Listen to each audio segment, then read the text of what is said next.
마태복음 5장은 세 부분으로 되어 있습니다.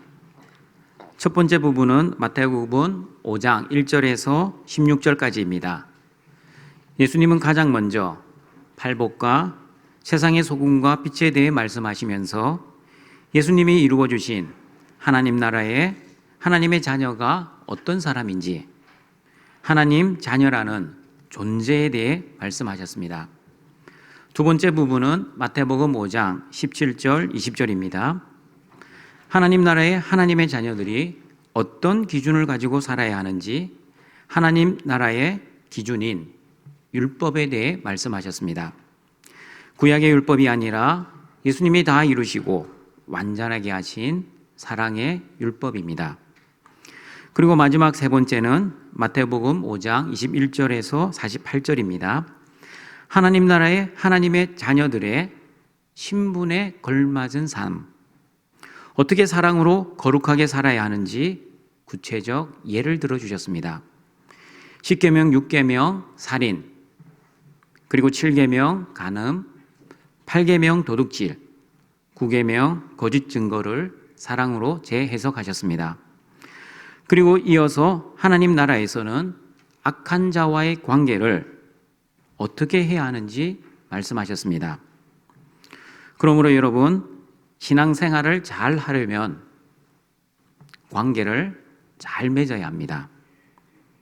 신앙생활은 악한 자와의 관계뿐 아니라 나와 하나님과의 관계, 나와 이웃과의 관계, 그리고 나와 나 자신과의 관계를 잘 맺어야 합니다.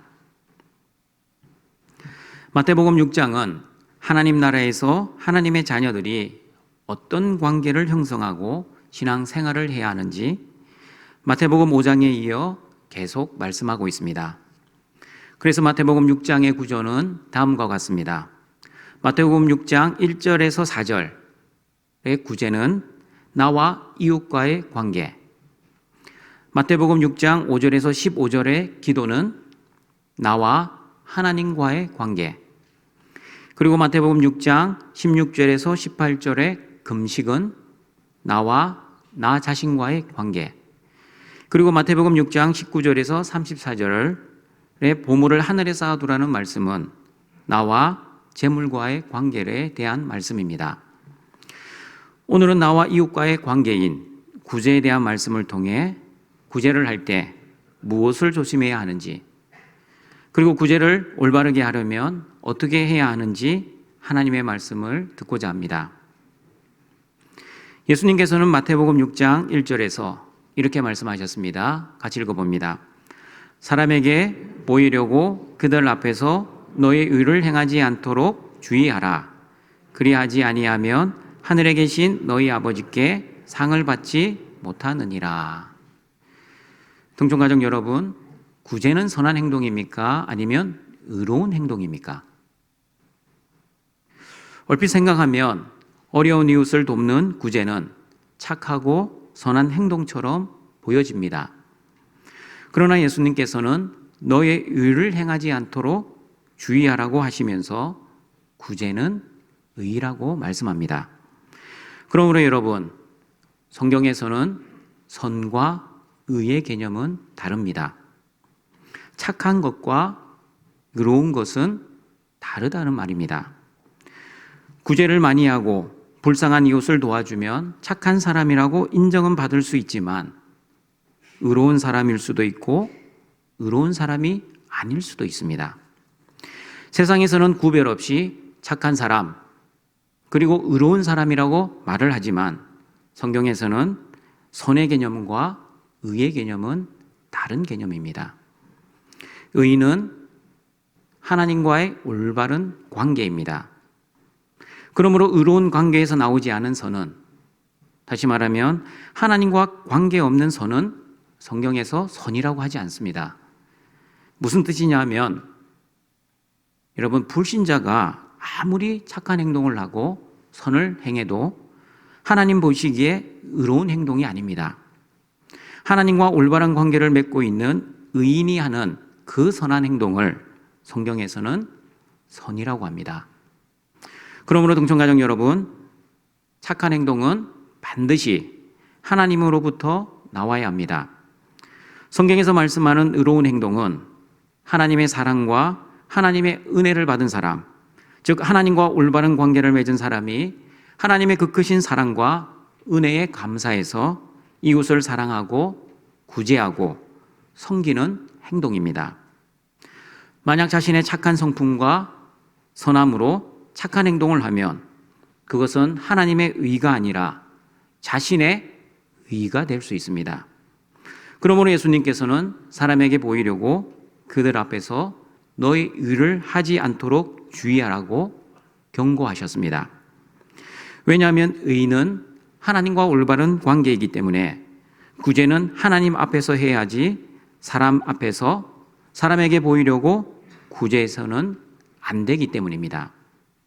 사람에게 보이려고, 즉 자신의 의를 위해 구제를 많이 하면 착한 사람, 국률이 많은 사람이라고 사람들에게 인정은 받을 수 있지만 하나님과의 관계에서는 아무런 영향을 미치지 못합니다.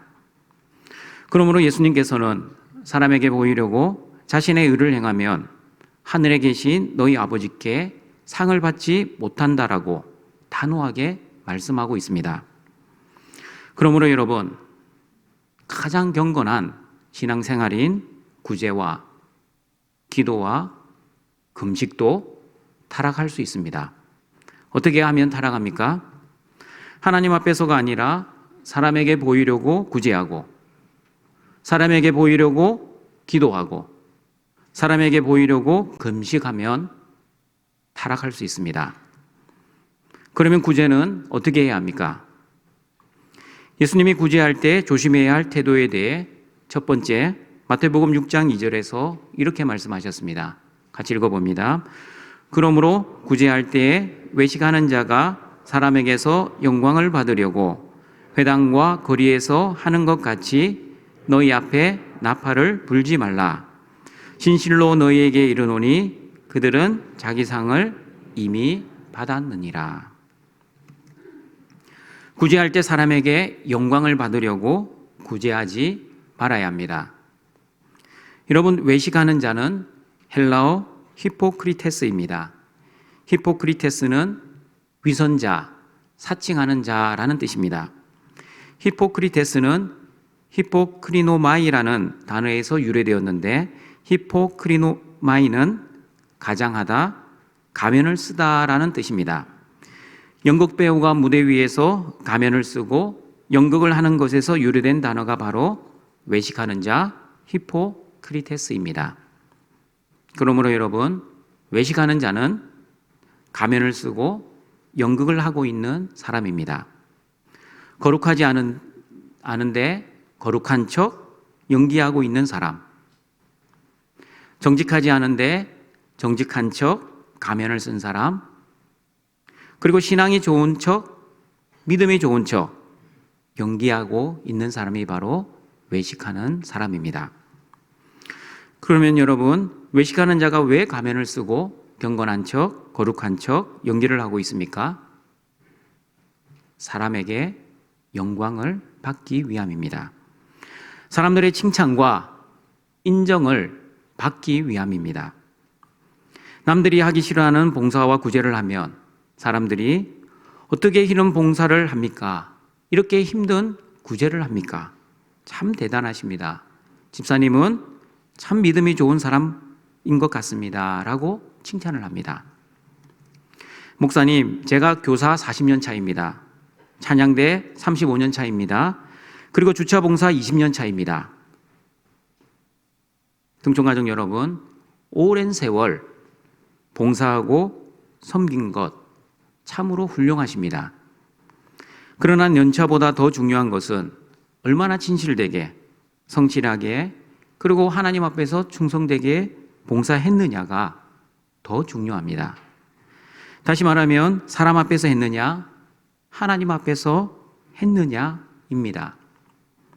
만약 40년 교사를 했는데 너무나 익숙하여 공과 준비도 대충 하고 학생들보다 늦게 오고 결석도 밥 먹듯이 하고 40년을 섬기는 것보다 1년을 봉사해도 기도하면서 공과 준비하고, 학생들이 오기 전에 미리 와서 디도로 준비하고, 결석도 한 번도 하지 않는 교사, 교사회의도 한 번도 빠지지 않고 참석하여 주일학교를 위해 같이 기도하고 같이 의논하는 교사가 더 좋은 교사 아닙니까? 그러므로 학생을 사랑하는 교사는 학생의 모범이 되어야 합니다. 나는 학생을 사랑합니다. 교사의 직분 천국 갈 때까지 섬길 것입니다 라고 말은 하지만 학생이 교사를 걱정하고 챙길 정도가 돼서는 안 되지 않겠습니까? 그러므로 신앙생활의 원칙은 사람에게 보이려고 사람의 영광을 위해 하지 말아야 합니다. 자기 만족, 자기 의를 드러내는 봉사, 자기 자랑을 위한 섬김, 자신의 선한 행동을 나타내기 위한 구제는 다 사람의 영광을 위한 것들입니다. 사도행전 5장을 보시면 사람의 영광을 위해 종교 생활을 한 아나니아와 삽비라 이야기가 나옵니다. 어떤 내용인지 사도행전 4장 36절에서 5장 5절 말씀을 같이 읽어봅니다. 구브로에서 난 레위족 사람이 있으니 이름은 요셉이라. 사도들이 일컬어 바나바라 하니 그가 밭이 있음에 팔아 그 값을 가지고 사도들의 발 앞에 두니라. 아나니아라 하는 사람이 그의 아내 삽비라와 더불어 소유를 팔아 그 값에서 얼마를 갚춤에 그 아내도 알더라. 얼마만 가져다가 사도들의 발 앞에 두니 베드로가 이르되 아나니아야 어찌하여 사탄이 내 마음에 가득하여 내가 성령을 속이고 땅값 얼마를 감추었느냐. 땅이 그대로 있을 때에는 내 땅이 아니며 판 후에도 내 마음대로 할 수가 없었더냐. 어찌하여 이 일을 내 마음에 두었느냐. 사람에게 거짓말한 것이 아니요 하나님께로다. 아나니아가 이 말을 듣고 엎드러져 혼이 떠나니 이 일을 듣는 사람이 다 크게 두려워하더라. 바나바가 자신의 밭을 팔아 사도들의 발 앞에 두었습니다. 구제를 위해 교회에 헌금을 했다는 뜻입니다. 틀림없이 사람들이 바나바를 칭찬했을 겁니다. 어떻게 부모에게 물려받은 재산을 팔아 교회에 헌금을 했을까? 참 믿음이 좋은 바나바야. 이런 소문을 들은 아나니아와 삽비라도 아마도 서로 의논을 했을 겁니다. 여보, 우리도 바나바처럼 팔아서 헌금합시다. 그런데 문제가 생겼습니다.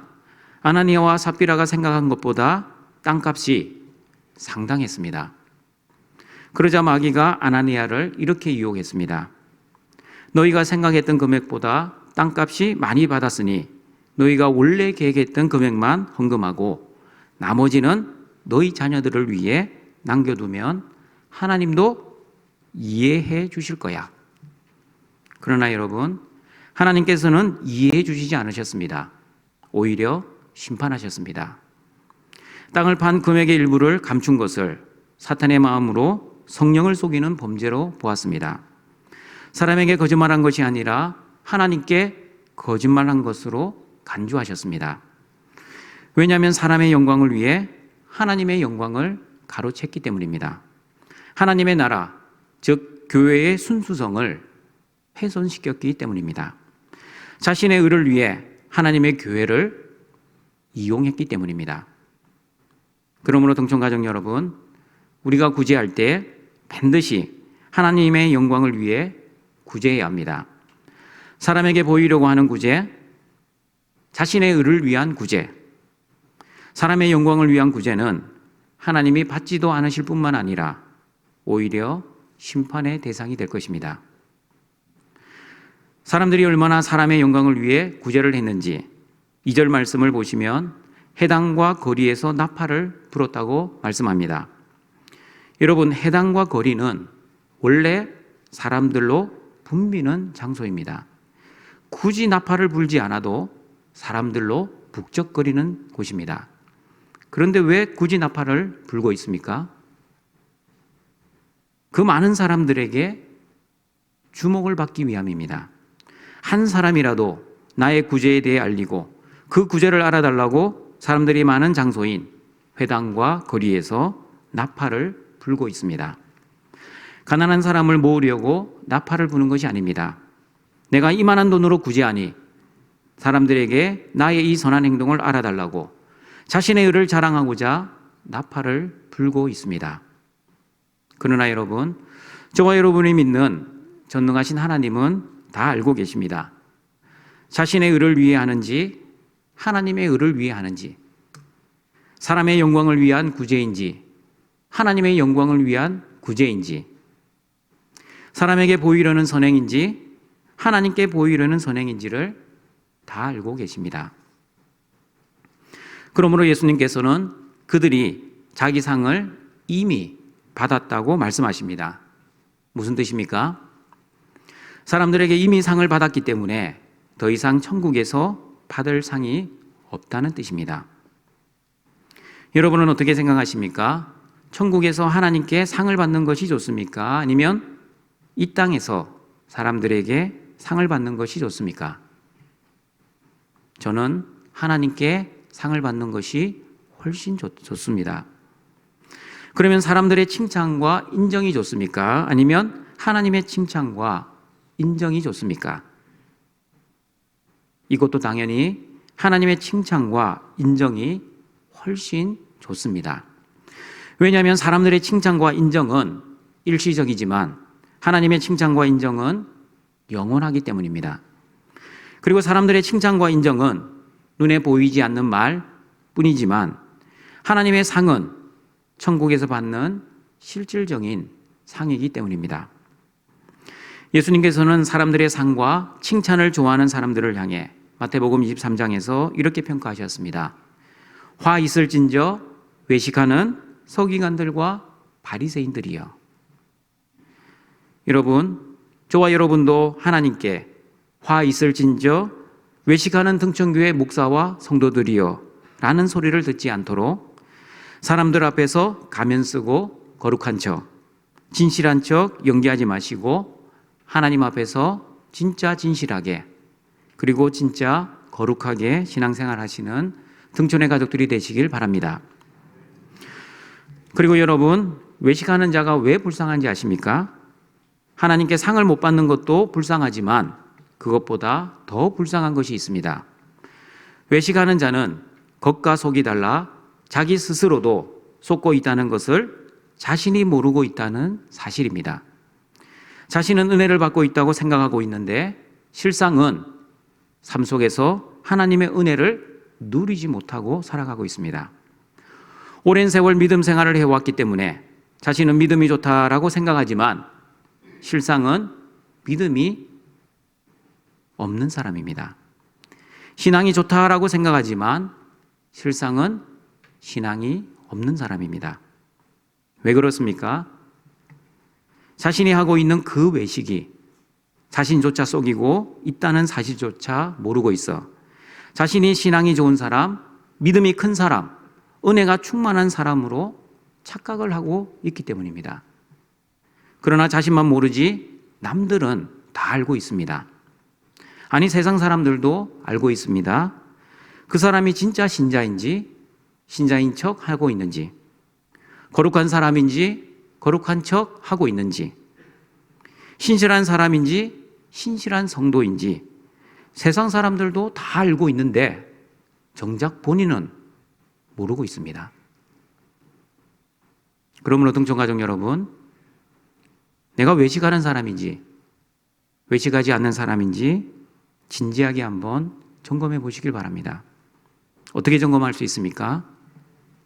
구제할 때 사람에게 보이려고 하는지 아니면 하나님 앞에서 하고 있는지, 사람의 영광을 의식하고 있는지 아니면 오직 하나님께 영광을 돌리기 위해 하고 있는지 여러분의 모습을 진지하게 점검해 보시길 바랍니다. 이제 더 이상 가면 쓰고 연기하지 마시고 가면을 벗고 종교놀이가 아니라 하나님 앞에서 당당하게 그리고 자유롭게 그리고 기쁘고 즐겁게 감사하게 신앙생활을 하시는 등촌의 가족들이 되시길 바랍니다. 두 번째, 구제할 때 조심해야 할 태도는 마태복음 6장 3절과 4절에 나와 있습니다. 같이 읽어봅니다. 너는 구제할 때에 오른손이 하는 것을 왼손이 모르게 하여 내 구제함을 은밀하게 하라. 은밀한 중에 보시는 너희 아버지께서 갚으시리라. 구제할 때 오른손이 하는 것을 왼손이 모르게 은밀하게 구제해야 합니다. 여러분에게 물어봅니다. 과연 오른손이 하는 것을 왼손이 모를 수 있습니까? 어떻게 오른손이 하는 것을 왼손이 모를 수 있겠습니까? 예수님의 이 말씀을 이해하기 위해서는 예수님 당시 실제 있었던 비밀의 방 이야기를 하시면 이해가 되실 겁니다. 예수님 당시 예루살렘 성전에는 이스라엘 남자들만 들어갈 수 있는 비밀의 방이 있었습니다. 이 비밀의 방은 비밀을 이야기하는 방이 아니라 누구든지 다른 사람에게 구제를 베풀고자 하는 사람은 이 비밀의 방에 들어가 자기가 구제하고 싶은 만큼 돈을 두고 나오는 방이었습니다. 그리고 돈이 필요한 사람은 그 비밀의 방에 들어가 자신이 필요한 만큼 돈을 가져갈 수 있었습니다. 누가 돈을 갖다 놓았는지, 누가 얼마를 들고 갔는지 비밀을 유지하는 곳이기에 비밀의 방이라고 불렀습니다. 만약 누가 얼마를 갖다 놓았는지 사람들이 알게 되면 어떻게 되겠습니까? 구제하는 사람은 사람들의 칭찬으로 인해 자랑과 자만심이 생길 수 있고, 구제를 받는 사람은 자존심에 상처를 받을 수 있습니다. 그러므로 구제를 베푸는 자도 자기의 구제가 누구에게 베풀어지는지 알 수 없었고, 구제를 받는 사람도 누가 자신을 도와주었는지 알지 못했습니다. 여러분, 문자적으로 해석하면 어떻게 오른손이 하는 것을 왼손이 모를 수 있습니까?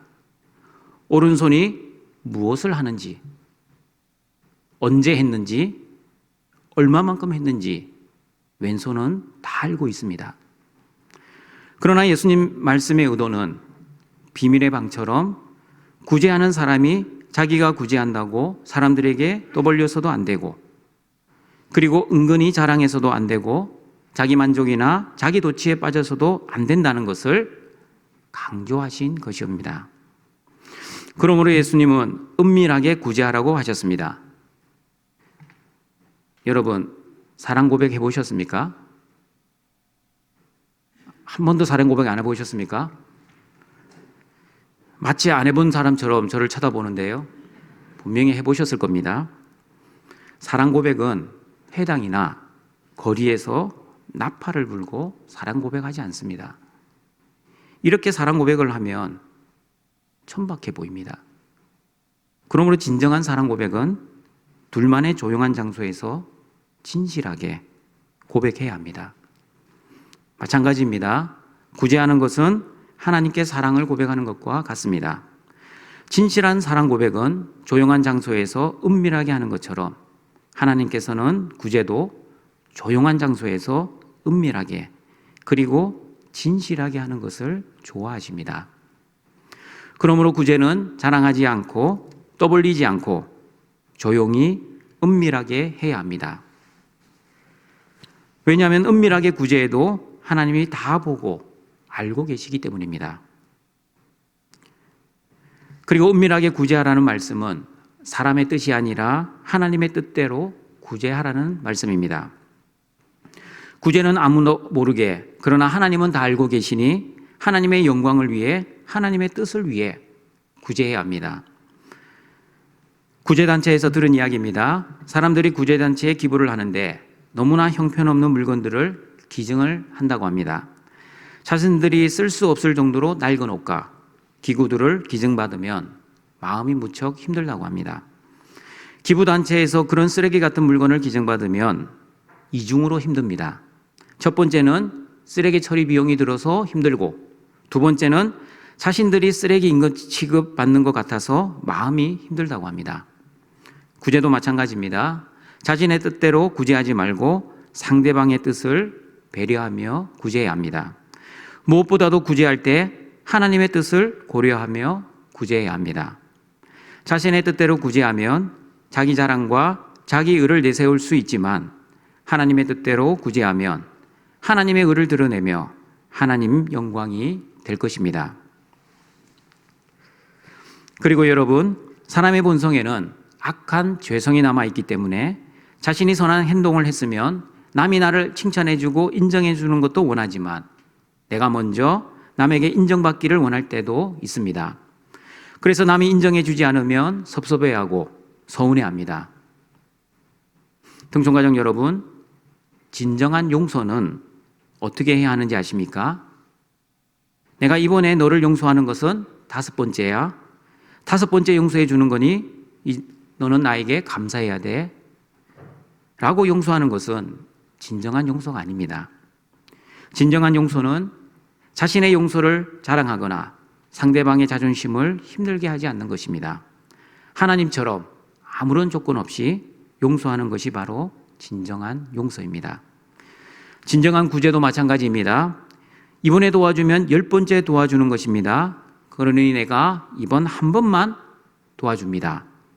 이런 태도는 구제가 아니라 교만입니다. 진정한 구제는 아무런 조건 없이 하나님의 사랑으로 섬기는 것이 진정한 구제입니다. 자기 자랑을 하지 않고 상대방의 자존심도 건드리지 않는 구제가 진정한 구제입니다. 그러나 우리는 구제를 해놓고 자기가 자신을 자랑스러워할 때가 종종 있습니다. 자기 스스로 나는 의로운 사람이야, 나는 저 사람들보다 착한 사람이야 라고 말은 하진 않지만 자기 마음속으로 생각하며 자족할 때도 있습니다. 이런 태도는 하나님 앞에서 올바르지 않는 태도입니다. 여러분, 오른손과 왼손은 같은 사람의 오른손 왼손이지 다른 사람의 오른손 왼손이 아닙니다. 그러므로 오른손이 하는 것을 왼손이 모르게 하라는 말씀은 자기 자신이 구제했지만 자기 자신도 모르게 구제하라는 말씀입니다. 무슨 뜻입니까? 자기 스스로 생색내지 말라는 뜻입니다. 그러므로 진정한 구제의 태도는 이러해야 합니다. 나에게 이렇게 구제할 마음을 주신 분은 하나님이십니다. 그리고 나에게 구제할 수 있는 여유를 주신 분도 하나님이십니다. 그리고 실제 구제할 수 있도록 기회를 주신 분도 하나님이십니다. 여러분에게 왜 건강이 있습니까? 하나님께서 여러분의 건강을 주신 이유는 여러분이 밤새도록 술 먹고 노름하고 나쁜 짓 하라고 건강 주신 것이 아닙니다. 하나님이 여러분에게 건강을 주신 이유는 아픈 자를, 병든 자를 섬기라고 여러분에게 건강을 주셨습니다. 여러분에게 왜 물질을 주셨습니까? 주신 물질을 가지고 나쁜 짓 하라고, 죄를 지으라고 돈을 주지 않으셨습니다. 하나님께서 주신 여러분의 물질로 연약한 자, 가난한 자를 섬기라고 물질을 주셨습니다. 여러분에게 왜 직분을 주셨습니까?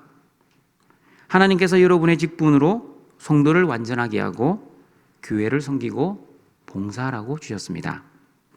절대 여러분이 가지고 있는 건강과 물질과 직분으로 사람에게 자랑하지 마시고 군림하지 마시고 자신의 의를 드러내지 마십시오. 그러므로 이렇게 고백하시는 등촌의 가족들이 되시길 바랍니다. 나의 나 된 것은 전적으로 하나님의 은혜입니다. 나는 자랑할 것이 하나도 없습니다. 오직 하나님의 은혜입니다. 나를 통해 구제를 계획하시고 구제를 실행하시는 하나님께 이 모든 영광을 돌립니다. 하나님의 은혜를 받은 자답게 은밀하게 하나님의 뜻대로 구제하여 하나님께 모든 영광을 돌리시는 등촌의 가족들이 되시길 바랍니다. 그리고 여러분, 왜 우리가 은밀하게 구제해야 하는지 마태복음 6장 4절을 다시 읽어봅니다. 내 구제함을 은밀하게 하라. 은밀한 중에 보시는 너희 아버지께서 갚으시리라. 여러분, 진정한 상급은 사람에게서 오는 것이 아니라 하나님으로부터 오는 것입니다. 은밀하게 구제하면 사람들은 알아주지 않고 칭찬해주지 않고 인정해주지 않을 수 있습니다. 그러나 은밀한 중에 보시는 하나님께서 다 알고 계시기 때문에 반드시 갚아주십니다. 이 땅에서도 하나님의 은혜와 복으로 갚아주시지만 만약 이 땅에서 상을 받지 못하면 여러분 반드시 천국에서 우리에게 상급으로 갚아주실 것을 믿으시길 바랍니다. 하나님의 상은 우리가 천국에 가서 받을 것이지만 그러나 우리가 구제를 할 때 이미 천국에서는 우리의 상이 발급되어 있다는 것을 여러분은 아셔야 합니다. 물건을 사고 영수증을 받는 것과 비슷합니다. 우리가 구제를 하면 천국에서는 이미 상급 영수증이 발급되어 있습니다. 우리가 천국에 올라오기만을 기다리고 있을 뿐입니다. 은밀하게 보시는 하나님께서 다 알고 다 계산해 놓으시고 여러분의 상급을 주실 준비를 다 하고 계십니다. 그러나 이 땅에서 사람에게 보이려고 자신의 의를 행하면 영수증을 2번 발급하는 것과 같습니다. 사람들의 칭찬과 인정으로 한 번 사람에게 영수증이 발급되었기 때문에 천국에서의 상급 영수증은 발급되지 않고 취소될 것입니다. 그러므로 은밀하게 구제하여 사람들이 알아주지 않는다고 너무 억울해하지 마시고, 사람의 칭찬이 없다고 너무 섭섭해하지도 마시고, 하나님 앞에서 오른손이 하는 것 왼손이 모르게, 즉 자신도 모르게 생색내지 않고 은밀하게 구제하시는 등촌의 가족들이 되시길 바랍니다. 말씀을 정리하도록 하겠습니다. 구제, 아무나 할 수 있는 것이 아닙니다. 하나님의 자녀, 구원받은 사람, 하나님과 올바른 관계를 가진 사람만이 구제를 할 수 있습니다. 자신의 시간과 돈을 희생하며 섬기는 의로운 행동이 바로 구제입니다. 그러나 성경에서 말씀하는 의로운 행위는 하나님의 사랑에서 시작된 선한 행동입니다. 하나님의 은혜를 받은 자가 그 받은 은혜에 감사하여 하나님의 사랑으로 하나님에게 보이려고 자신의 의를 행해야 합니다. 그러므로 구제는 기억 상실증 환자처럼 해야 합니다. 구제를 아무리 많이 해도 조금만 시간이 지나면 모든 기억을 잊어버리는 영적 기억 상실증 환자처럼 구제해야 합니다. 그러므로 사람의 영광을 위해 구제하지 마십시오. 외식하는 자처럼 가면 쓰고 연기하지 마십시오. 오른손이 하는 것 왼손이 모르게 은밀하게 자신도 모르게, 다시 말하면 하나님만 아시게 구제하십시오. 그리고 하나님의 뜻을 위해 하나님이 천국에서 주실 상급을 바라보며 사람들의 인정과 칭찬이 비록 없다 할지라도 섭섭해하지 않으며 오직 하나님의 은혜를 받은 자답게 하나님의 은혜로 구제하여 하나님께 영광을 돌리시는 등촌의 가족들이 되시길 주님의 이름으로 축원합니다. 사랑과 자비가 풍성하신 여호와 하나님, 십자가의 죽음과 부활의 은혜로 이 땅에 하나님 나라를 선포하시고 등촌의 모든 가족들을 하나님의 자녀로 선택하여 불러주신 은혜에 감사드립니다. 하나님 나라에서 하나님의 자녀답게 살기 위해 나와 이웃과의 관계인 구제를 어떻게 해야 하는지 말씀을 들었습니다. 사람에게 영광을 받으려고 외식하지 않게 하시고 오른손이 하는 것을 왼손이 모르게 은밀하게 구제하게 하옵시고 하나님의 은혜를 받은 자답게 오직 하나님의 뜻을 위해 하나님이 주실 상을 바라보며 하나님의 은혜로 의를 행하며 구제하는 등촌의 가족들 되도록 은혜 베풀어 주시옵소서. 예수님의 이름으로 기도드립니다. 아멘.